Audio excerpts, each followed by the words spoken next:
வேலை கிடைக்காதனால எத்தனையோ செக்யூரிட்டிங்க வயசானவங்க பார்த்தீங்கன்னா ஒரு 10,000 12,000 இல்லை அதிகபட்சம் ஒரு 13,000. உங்களுக்கு எவ்வளோ சார் சாப்பிடும்?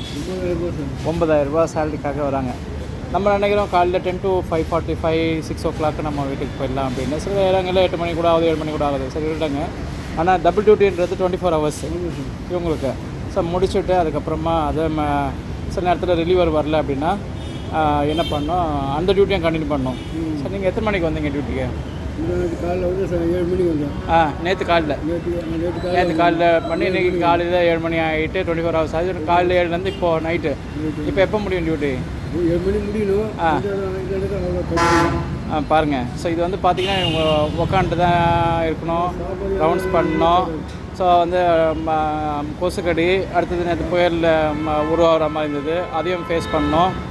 பெரிய பிரச்சனைங்க. ஸோ என்ன சொல்ல வரேன்னா, கஷ்டப்படுறாங்க மக்கள், அதுவும் வயசானவங்க குறிப்பாக.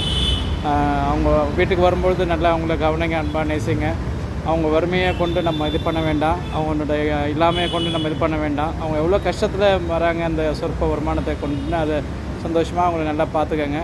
அதே மாதிரி வேலை கொடுக்குறவங்களும் சரி, அந்த பக்காவாக இந்த இவங்களை கன்சிடர் பண்ணி கரெக்டான வேலை நேரத்தில் அவங்கள ரிலீவ் பண்ணிடணும். ஸோ எல்லாருக்குமே லைஃப்ன்றது முக்கியம், பணமே முக்கியம் கிடையாது இல்லையா? ஸோ அதனால் அந்த மாதிரி நடந்துன்றது என்னோடய கருத்துங்க. அதை இன்றைக்கி இது எங்கள் ஆஃபீஸ் கீழே பதிவு பண்ணது. தேங்க்யூ.